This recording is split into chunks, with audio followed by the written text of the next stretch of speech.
राधे राधे, जय श्री कृष्णा। दोस्तों, आशा करती हूँ आप सब बहुत अच्छे होंगे। राधा रानी जी की अपार कृपा आप सब पर बरस रही होगी। दोस्तों, आप सभी को मोक्षदा एकादशी की अनंत और अनंत शुभकामनाएं। मोक्षदा एकादशी जैसे कि नाम से ही प्रतीत हो रही है कि मोक्ष दिलाने वाली एकादशी। न केवल ये एकादशी आपको मोक्ष दिलाती है, स्वर्ग की प्राप्ति, वैकुंठ की प्राप्ति नहीं हुई है तो उनके निमित्त भी अगर ये एकादशी का व्रत रखा जाए तो उनको भी मोक्ष की प्राप्ति होती है।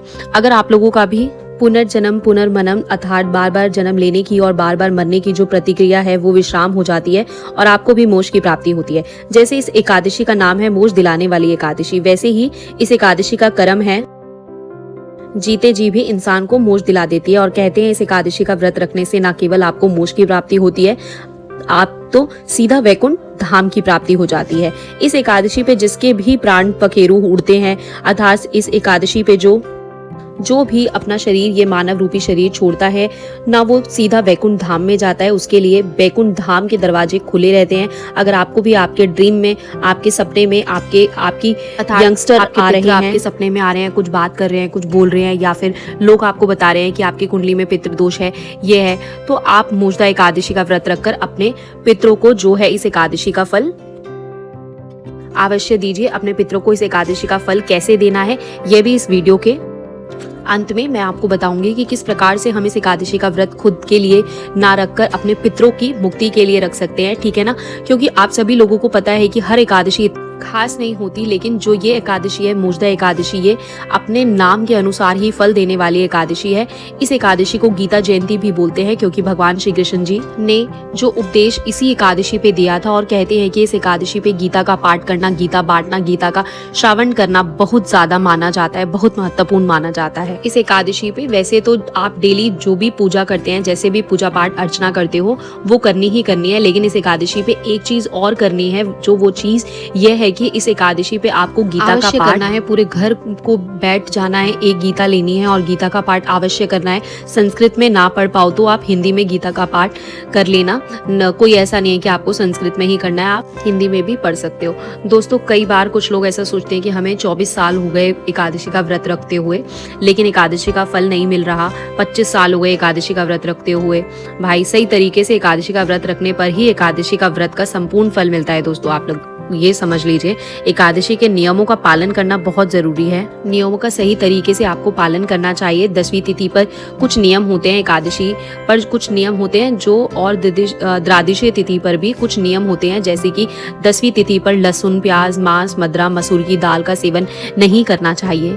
कुछ लोग 10वीं तिथि पर मसूर की दाल खा रहे हैं, लहसुन से बना हुआ चुका हुआ खाना खा रहे हैं। कुछ सोचते हैं अभी तो 12 नहीं बजे, जब 12 बज जाएंगे ना उसके बाद हम खाना नहीं खाएंगे। ऐसा नहीं होता है। ऐसा बोला जाता है कि एकादशी के दिन पहले सूर्यास्त के बाद आप भोजन खाना का ही मनाही होती है, लेकिन ये कलयुग है, सबका शरीर इसका सामत नहीं होता। अगर आप सूर्यास्त के बाद भोजन कर भी रहे हो तो कोशिश करो आप फलाहारी भोजन करो, जैसे कि आलू खा सकते हैं, शकरकंदी खा सकते हैं, ठीक है ना, कद्दू की सब्जी खा सकते हैं, कुट्टू के आटे की रोटी खा सकते हैं, सिंगाड़े के आटे की रोटी खा सकते हैं, लेकिन किसी भी प्रकार का 10वीं तिथि पे मांस, मदरा, लहसुन, प्याज का सेवन नहीं करना है। दोस्तों, मसूर की दाल, मूली और बैंगन का सेवन भी नहीं करना। एकादशी वाले दिन सुबह सुबह मुहूर्त में ही उठना होता है, और ये नहीं कि एकादशी के दिन आप 11-12 बजे एकादशी में पूजा कर रहे हैं। याद रखिए कि एकादशी पर अगर राहुकाल होता है तो उस राहुकाल पे एकादशी क्या कभी भी राहुकाल में पूजा अर्चना वंदन नहीं होती।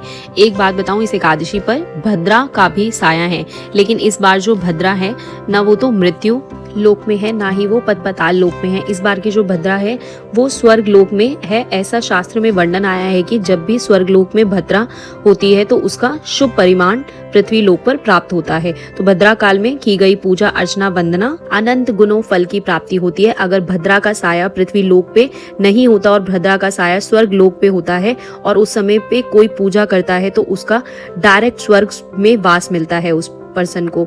ऐसा भी शास्त्रों में वर्णन आया है। तो 10वीं तिथि पर संपूर्ण ब्रह्मचर्य का पालन करना है। 10वीं तिथि पर किसी भी प्रकार की कोई काम वासना क्रीड़ा को अंजाम नहीं देना। 10वीं तिथि पे पृथ्वी शयन करना है। 10वीं तिथि पर आपको लहसुन, प्याज, मांस, मंद्रा का सेवन नहीं करना। 10वीं तिथि पर सूर्यास्त के बाद आपको भोजन नहीं करना। 10वीं तिथि पर शाम के समय चावल का सेवन नहीं करना चाहिए। 10वीं तिथि पर कुछ नियमों का पालन आपको करना है, जैसे कि 10वीं तिथि की रात्रि को पेस्ट करके सोना चाहिए, क्योंकि एकादशी वाले दिन किसी भी प्रकार का कोई कोलगेट पेस्ट नहीं करता। अगर आप कर भी रहे हैं तो लौंग, इलायची का घर पे बना हुआ ही पेस्ट करें तो सही रहता है। और 10वीं तिथि पर ही आप लोग केस धो लीजिए, क्योंकि बहुत सारे लोग एकादशी पे केस नहीं धोते हैं, लेकिन ऐसा नहीं है। मैंने अपने गुरुजी से सुना है कि एकादशी पर आप केस धो सकते हैं, लेकिन बिना शैम्पू वाला उपयोग करना है। 10वीं तिथि पर ही आप लोग बहुत अच्छी तरीके से शैम्पू वगैरह जो भी यूज़ करना है वो कर लीजिएगा, क्योंकि एकादशी वाले दिन आप शैम्पू या हैंड वॉश किसी का भी इस्तेमाल नहीं करना चाहिए, तो आप भी मत यूज़ करिएगा। एकादशी पे आपको बाल भी नहीं काटने चाहिए, ना ही नाखून काटने चाहिए। एकादशी पे सुबह सुबह ब्रह्म मुहूर्त में उठना होता है। पानी में कुछ न कुछ डाल के स्नान कीजिए, गंगा जल हो या यमुना का जल हो। वैसे तो दोस्तों मोक्षदा एकादशी में इसमें आपको काले तिल डाल के स्नान करना चाहिए, क्योंकि मोक्ष दिलाने वाली एकादशी है। जब हम पितरों को तर्पण करते हैं तो काले तिल डाल के स्नान करते हैं।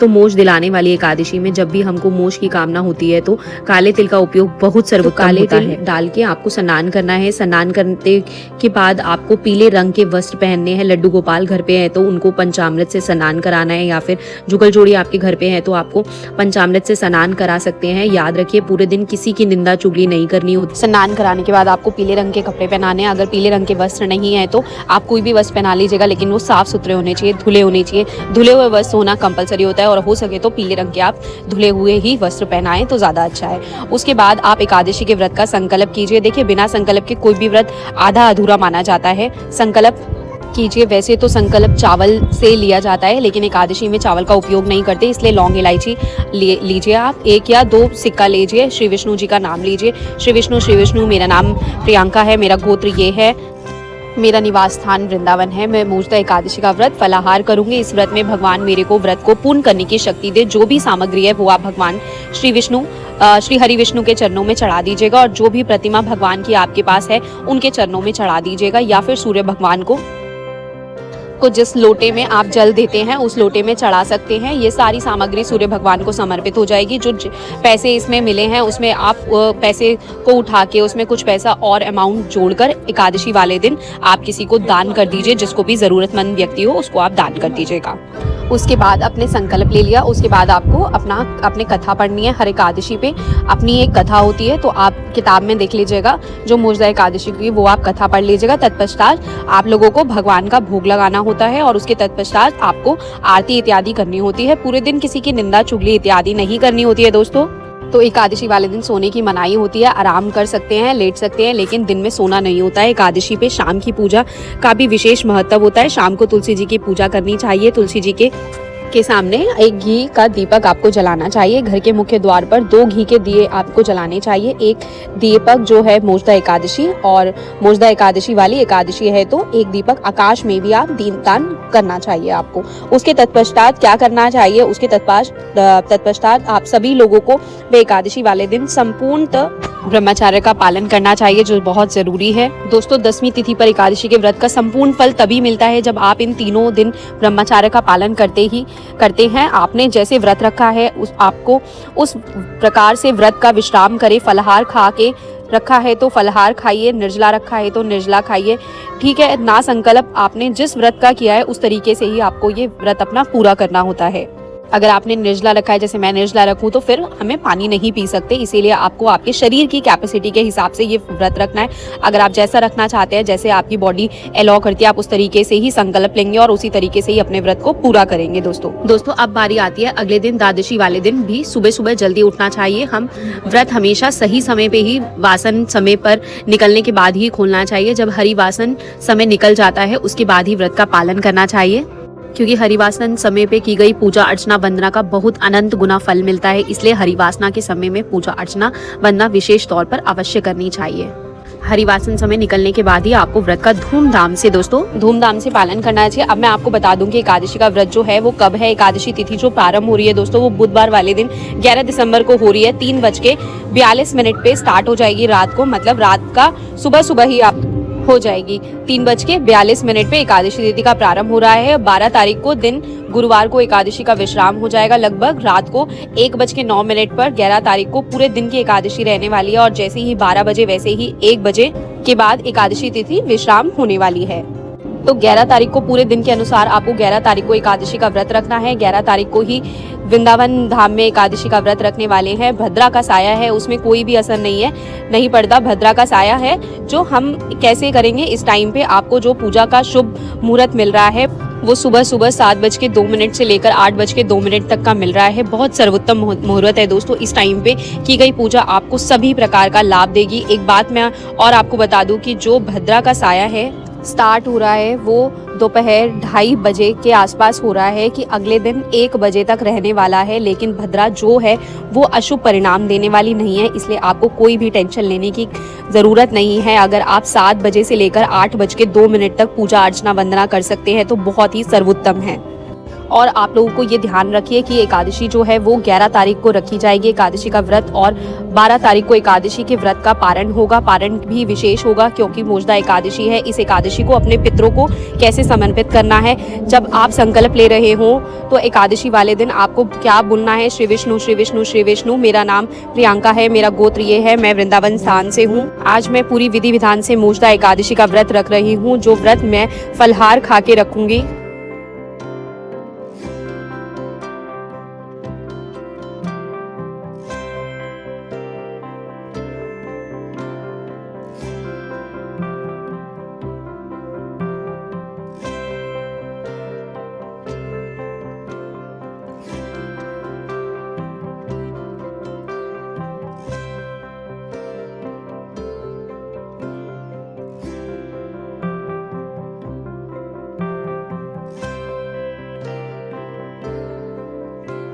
ये व्रत मैं फलाहार खा के रखूंगी। इस व्रत में किसी भी प्रकार की निंदा चुगली नहीं करूंगी। इस व्रत में मिलने वाला पुण्य मैं अपने पितरों को समर्पित करना चाहती हूँ और जो सामग्री है वो भगवान श्री हरि विष्णु को चढ़ा देनी ठीक से। इसी प्रकार से द्वादशी वाले दिन जब आप व्रत खोलेंगे उस टाइम भी आपको यही बोलना है सेम। तो दोस्तों आशा करती हूँ आपको मेरी ये वीडियो अच्छी लगी होगी। कुछ भी अच्छा लगा हो तो वीडियो को लाइक और शेयर कर दीजिएगा, और आप चैनल पर अगर पहली बार आए हैं तो चैनल को सब्सक्राइब कर दीजिएगा। कमेंट करिएगा। राधे राधे, जय श्री कृष्णा दोस्तों। तो मिलते हैं दोस्तों अगले वीडियो में। राधे राधे, जय श्री कृष्णा आप सभी को।